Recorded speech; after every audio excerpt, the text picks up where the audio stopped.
بسم الله الرحمن الرحیم. به نام الله بخشاینده و مهربان. سوره الملک. تبارك الذي بيده الملك وهو على كل شيء قدير.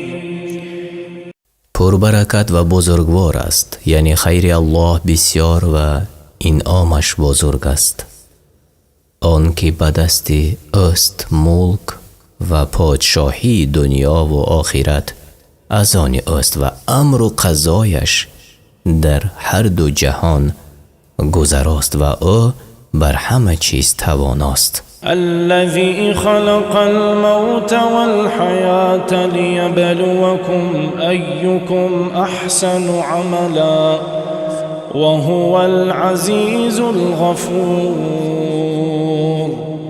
آن مرگ که و زندگی را آفرید تا شما را ای مردم بیازماید که کدام از شما نیکوکارتر، خالصتر و درستتر است و اوست پیروزمند توانا که او را چیز ناتوان نخواهد کرد. بخشنده است برای کسی که توبه کرده است. الذي خلق 7 سماوات طباقا ما ترى في خلق الرحمن من تفاوت فارجع البصر هل ترى من فطور. آن که 7 آسمان را طبقه طبقه یعنی بالای هم آفرید، در آفرینش الله مهربان هیچ خلل و کمبودی نمی بینی. باز نگر آیا هیچ نقصان و شکافی در آن می بینی؟ ثم ارجع البصر كرتين ينقلب إليك البصر خاسئا وهو حسير. سپس باری دیگر چشم بگردان، چشم تو در حالی که خسته و ناتوان است به سوی تو باز می گردد. ولقد زينا السماء الدنيا بمصابيح وجعلناها رجوما للشياطين وأعتدنا لهم عذاب السعير. و هر آینه آسمان دنیا را به چراغ‌های عظیم درخشنده زینت دادیم و آنها را برای راندن شیطانها سوزاننده قرار دادیم، زیرا شیطانها می‌خواهند که از اخبار آسمان گوش دهند و دزدند و برای آنها در آخرت عذاب و آتش سوزان آماده ساختیم که به آن چشانیده می‌شوند. وللذين كفروا بربهم عذاب جهنم وبئس المصير. و برای کسانی که به پروردگارشان کافر شدند عذاب جهنم است و برایشان چی بد جایگاه است. اذا القوا فيها سمعوا لها شهيقا وهي تفور. هنگامی که در آن دوزخ انداخته شوند از آن آواز بی نهایت سختی بد وحشتناک می شنوند، در حالی که دوزخ بر آن جوش می زند. تكاد تميز من الغيظ كلما ألقي فيها فوج سألهم خزنتها ألم يأتكم نذير. از شدت خشم نزدیک است که دوزخ بر کافران پاره پاره شود. هرگاه که گروهی از آدمان در آن دوزخ انداخته می شوند، فرشتگان نگهبان آن دوزخ از آنها می پرسند آیا بیم دهنده به سراغ شما نیامد که از این عذاب شما را بیم نماید؟ قالوا بلا قد جاء فكذبنا وقلنا ما نزل الله من شيء إن أنتم إلا في ضلال كبير. گویند آره بیم دهنده از نزد الله به سوی ما آمد و ما را بیم داد، پس ما آن را دروغ شماریدیم و گفتیم هرگز الله چیزی بر کسی از آدمی نازل نکرده است. شما ای رسولان جز در گمراهی بزرگ نیستید. وقالوا لو كنا نسمع أو نعقل ما كنا في أصحاب السعير. و کافران گویند اگر ما در دنیا به شنوایی قبول می شنیدیم، آیا تعقل یعنی فکر می کردیم مثل حق طلبان امروز در زمره دوزخیان نبودیم. فاعترفوا بذنبهم فسحقا لأصحاب السعير. پس آنها به گناه خود اعتراف کردند و به سبب کفرشان سزاوار عذاب دوزخ شدند. دور باد اهل دوزخ از رحمت الله. إن الذين يخشون ربهم بالغيب لهم مغفرة وأجر كبير.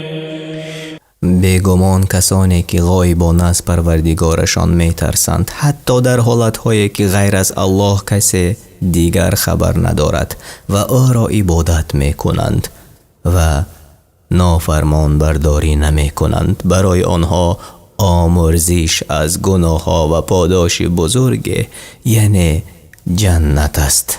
وأسروا قولكم أو اجهروا به إنه عليم بذات الصدور. و گفتار خود را پنهان دارد یا آن را آشکار سازد، به هر حال نزد الله برابر است و چیزی از گفتار و کردار شما بر وی پنهان نمی ماند، حتی او به آنچه در دل هاست آگاه است. الا يعلم من خلق وهو اللطيف الخبير.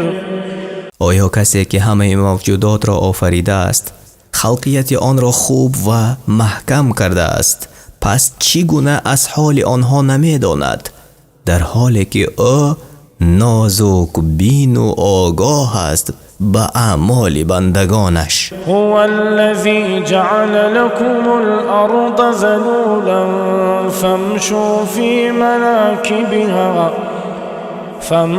في مناكبها وكلوا من رزقه وإليه النشور. او ذات است که زمین را برای شما رام، هموار و نرم گردانید تا بر آن قرار گیرد، پس در گوشه و کنار آن راه بروید و از رزق و روزی او بخورید و زنده شدن دوباره پس از مرگ برای حساب و جزا به سوی اوست. یعنی این آیت اشاره به طلب رزق و کسب می نماید و دلالت بر آن می کند که الله معبود یگانه است و او را شریک نیست و نیز دلالت بر قدرت و توانایی او و به یاد آوردن نعمت‌هایش می کند و به دنیا محبت بستن را بیم می دارد. أأمنتم من في السماء أن يخسف بكم الأرض فإذا هي تمور. آیا ای کافران مکه خود را از ذاتی که در آسمان الله است در امان می دانید که فرمان دهد زمین شما را فرو برد، پس آن ناگهان بلرزش درآید تا همه هلاک شوید. ام امنتم من فی السماء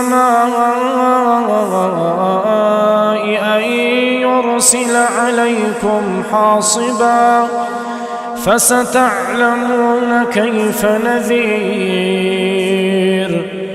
یا خود را از ذاتی که در آسمان است در امان می‌دانید که تندباد همراه با سنگریزه به شما فرستد؟ پس ای کافران به زودی خواهید دانست که هشدار من چگونه است و آن زمانی که با چشم خود عذاب را مشاهده کردید دانستن به شما فایده ندهد. ولقد كذب الذين من قبلهم فكيف كان نكير. و براستی کسانی که پیش از آن کافران مکه بودند مانند قوم نوح، عاد و ثمود دعوت پیامبران را دروغ شماریدند، پس عذاب من در برابر دروغ شماریدنشان پیامبران را چگونه بود؟ اولم يروا الى الطير فوقهم صافات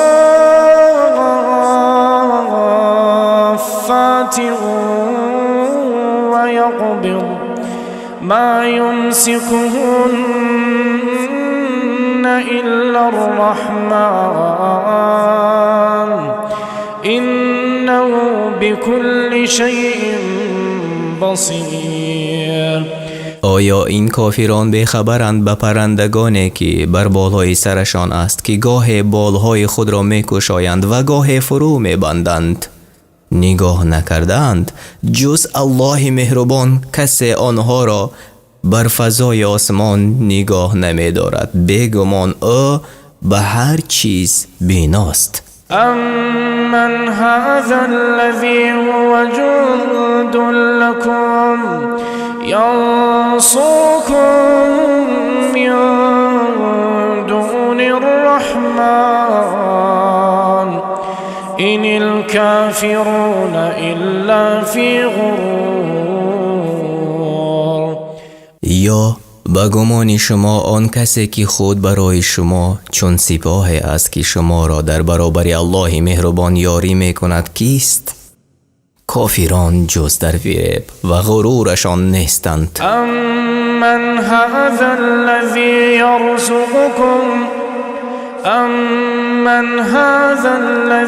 يرزقكم إن أمسك رزقا بل لجوا في عتو ونفور.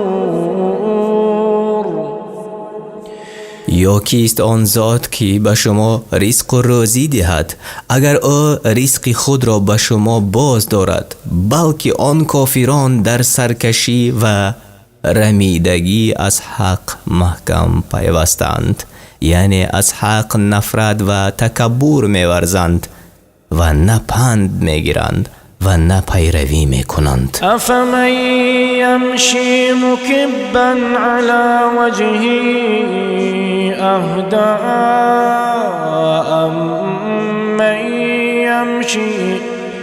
امن یمشی سویا علی صراط مستقیم.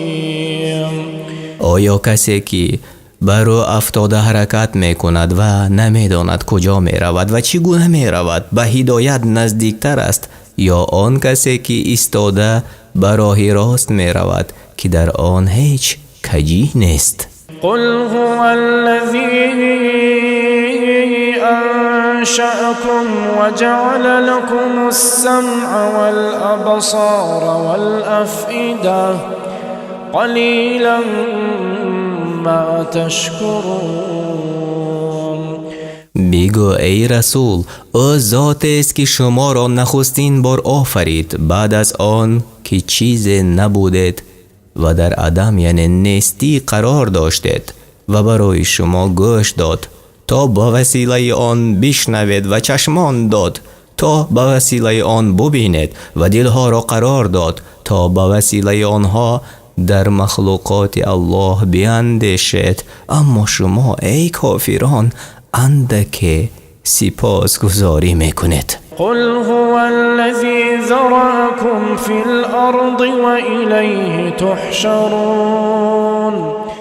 بگو او ذات است شما را بیافرید و در زمین پراکنده ساخت و بعد از این پراکندگی برای حساب و جزا به سوی او گرد آورده می شود. ويقولون متى هذا الوعد إن كنتم صادقين قل إنما العلم عند الله قل إنما العلم عند الله وإنما أنا نذير مبين. و کافران میگویند ای محمد و ای مؤمنان به ما خبر دهید و روشن سازید اگر راست میگویید این وعده قیامت چی زمان است. بگو ای پیامبر برایشان علم قیامت تنها نزد الله است و من فقط هشدار دهنده آشکار هستم و از عاقبت کفرتان شما را بیم میدهم، یعنی هشدار میکنم و برای شما آنچه را که الله تعالی مرا به بیان آن امر نموده است بیان میکنم. فلما رأوه زلفة سیئت وجوه الذین كفروا وقیل هذا الذی کنتم به تدعون. پس چون آن کافران وعده الله را از نزدیک بینند چهره کسانی که کافر شدند سیاه و اندوهگین می‌گردد و به آنها سرزنش کرده گفته می شود این همان چیزی است که شما آن را در دنیا با شتاب می‌طلبیدید. قل ارأیتم این اهلکنی الله و من معی او رحمنا فمن یجیر الكافرین من عذاب علیم. بگو ای رسول برای اینها یعنی کافران به من خبر دهید اگر الله مرا و کسانی که با من هستند هلاک کند همچنان که تمنا میکنید یا بر ما رحمت آورد و اجل ما را به تأخیر اندازد و از عذابش نگاه دارد پس چی کسی کافران را از عذاب دردناک پناه میدهد؟ قل هو الرحمن آمنا به وعليه توكلنا فستعلمون من هو في ضلال مبين. بگو او الله مهربان است به او ایمان آوردیم و به شریعت او عمل کردیم و بر او در همه امور زندگیمان توکل کردیم پس ای کافران به زودی خواهید دانست چی کسی در گمراهی آشکار است ما یا شما. قل ارأیتم ان اصبح ماؤکم غورا فمن یأتیکم بماء معین. بگو ای رسول برای این مشرکان به من خبر دهید اگر آب نوشاکی شما در زمین فرو رود و به هیچ وسیله دسترس یافته نتوانید پس چی کسی میتواند برای شما آب روان بیاورد؟ شما ترجمه معنای سوره الملک را شنیدید. این از تفسیر روشی میسر گرفته شده است. اگر ترجمان و یا ما به خطای راه داده باشیم الله ما را بیامرزد. آمین.